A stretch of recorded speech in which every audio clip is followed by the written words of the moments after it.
नमस्कार साथियों, आज हम लोग बात करेंगे रूब्रिक्स के बारे में। बहुत ही इम्पोर्टेंट है और हम लोगों को इसको अपने क्लासेस में अप्लाई भी करना है। जैसा कि आप लोगों ने प्रशिक्षण अटेंड किया था दीक्षा ऐप पर गणित में आकलन वाला, उसमें भी एक चीज़ का जिक्र आया है, रूब्रिक्स। तो आइए हम लोग जान लेते हैं कि रूब्रिक्स क्या है।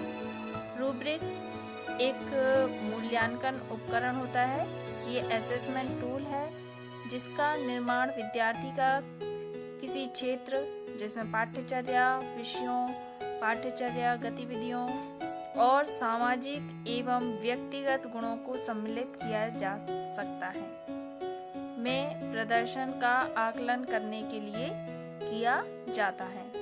तो यहाँ पर हम लोग देख लेते हैं कि सामाजिक व व्यक्तिगत गुण कौन कौन से हैं। तो सामाजिक और व्यक्तिगत गुण होते हैं सहयोग, अनुशासन, संवेदनशीलता, स्वच्छता, किसी का रेस्पेक्ट करना। ये सब सामाजिक व व्यक्तिगत गुण के अंतर्गत आता है। फिर थोड़ा सा हम आगे बढ़ते हैं तो हम लोग देखते हैं अगला पॉइंट। प्रदत्त कार्य मतलब दिए गए कार्य को आरंभ करने से पहले ही इसे विद्यार्थियों को दे दिया जाता है, सौंप दिया जाता है, जिससे कि वे उन मानदंडों पर विचार कर सकें जिन पर उनके कार्य का मूल्यांकन, आकलन, असेसमेंट किया जाएगा। फिर इसमें अगला पॉइंट है कि रूब्रिक्स शिक्षक और विद्यार्थी दोनों के लिए सहायक होते हैं। अगला पॉइंट है रूब्रिक्स विद्यार्थियों के अंतिम उत्पाद में सुधार करते हैं और इसलिए अधिगम में वृद्धि होती है। जब विद्यार्थियों को रूब्रिक्स पहले से ही प्राप्त हो जाते हैं तो वे समझ जाते हैं कि उनका मूल्यांकन कैसे होगा और वे उसी के अनुरूप ही अपनी तैयारी कर सकते हैं। तो यहाँ पर आप देख रहे होंगे कि ये चीज़ कितनी इम्पोर्टेंट है कि एक तो शिक्षक और विद्यार्थी के लिए है, अंतिम उत्पाद में सुधार करते हैं और इसीलिए इसमें अधिगम में वृद्धि होती है। बहुत ही इम्पोर्टेंट टूल है असेसमेंट का रूब्रिक्स। और रूब्रिक्स हमें अपनी क्लासेस में अप्लाई भी करने हैं। तो रूब्रिक्स से पहले से ही प्राप्त हो जाते हैं और इसी के अनुसार छात्र अपनी तैयारी कर सकते हैं। अब शिक्षक प्रपत्रों और परियोजनाओं का मूल्यांकन करते हैं जो उन्हें ज्ञात हो जाता है कि अंतिम उत्पाद को क्या अच्छा बनाता है और क्यों। यह एक तरह का मूल्यांकन प्रपत्र है जो बच्चों की अनुक्रिया का आकलन करता है, जो एक संख्यात्मक आकलन के बजाय मानदंडों की पूरी श्रृंखला के योग के आधार पर छात्रों के प्रदर्शन की पूरी श्रृंखला का मूल्यांकन करता है। पर मेन बात है यहाँ पर प्रदर्शन की, छात्रों के प्रदर्शन की। फिर इसमें अगली चीज आती है कि रूब्रिक्स के उद्देश्य क्या हैं। तो रूब्रिक्स के उद्देश्य, ऑब्जेक्टिव्स ऑफ रूब्रिक्स। नंबर 1, विद्यार्थियों के प्रदर्शन का आकलन करना। नंबर 2, मानकों और पूर्णता के स्तर की पहचान करना। नंबर 3, रूब्रिक्स सीखने के अंतिम परिणामों में सुधार और सीखने में वृद्धि करता है। सबसे इम्पोर्टेंट है ये पॉइंट। रूब्रिक्स मानदंडों के आधार पर पूर्णता का स्तर निर्धारित करना और उसके बाद उचित स्कोरिंग करके छात्रों के काम को बारीकी से देखना शिक्षकों को संवाद करने एवं ग्रेड प्रदान करने में मदद करता है।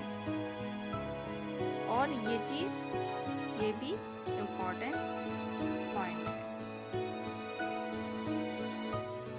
तो इसी क्रम में अगर हम अगला प्रश्न लें तो रूब्रिक्स के क्या लाभ हैं। रूब्रिक्स द्वारा प्रदान किए जाने वाले कई लाभ निम्नवत हैं।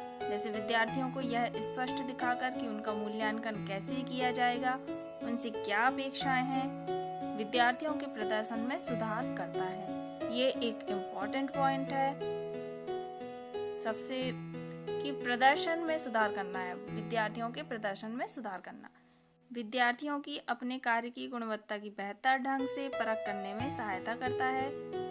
नंबर 3 पॉइंट है इसमें कि आकलन को और अधिक वस्तुनिष्ठ और सुसंगत बनाने की स्वीकृति देता है। फिर है इसमें अगला लाभ, अध्यापक को अपने मानदंडों को निर्दिष्ट पदों में स्पष्ट करने पर जोर देता है।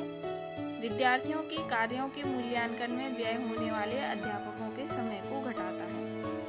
नंबर 6वां लाभ है इसका, सामूहिक प्रदर्शन आकलन में प्रयोग किए जाने वाले मानदंडों के बारे में विद्यार्थियों की जागरूकता को प्रोत्साहित करता है।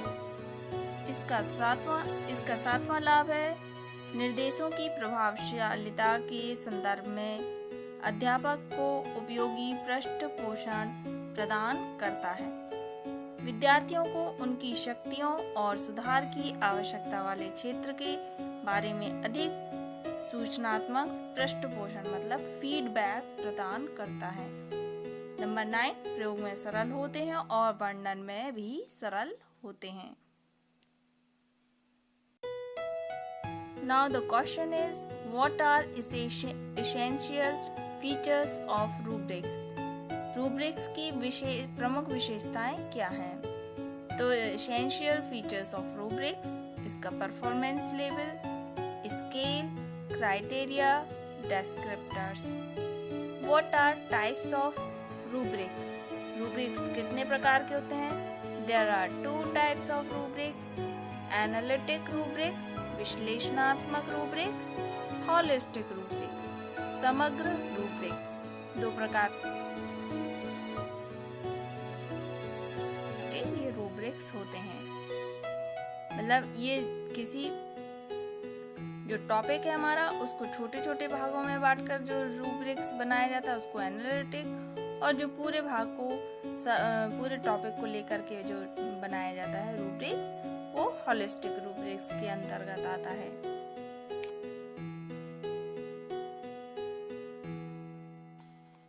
Now question is, what are the steps to create rubrics? मतलब rubrics बनाने के लिए कौन से चरण हैं? There are following steps to create rubrics. ये कुछ निम्न चरण हैं rubrics बनाने के लिए। Define your goals. सबसे पहले अपना लक्ष्य का निर्धारण कीजिए कि हमें क्या हमारा लक्ष्य है, हम क्या प्राप्त करना चाहते हैं, किस टॉपिक में विद्यार्थियों में सुधार लाना चाहते हैं, यह हमें निर्धारित करना होगा। चूज ए रूब्रिक टाइप, हम एनालिटिक टाइप का बनाना चाहते हैं या होलिस्टिक टाइप का रूब्रिक बनाना चाहते हैं। डिटरमाइन योर क्राइटेरिया, अपना क्राइटेरिया निर्धारित करें। क्रिएट योर परफॉर्मेंस लेवल, अपना परफॉर्मेंस लेवल निर्धारित करें, बनाएं। Right descriptions for each level of your rubrics, अपने रूब्रिक्स के प्रत्येक लेवल के लिए डिस्क्रिप्शन लिखिए। नंबर 6, रिवाइज योर रूब्रिक्स, अपने रूब्रिक्स को रिवाइज करना है। तो ये 6 चरण हैं जिन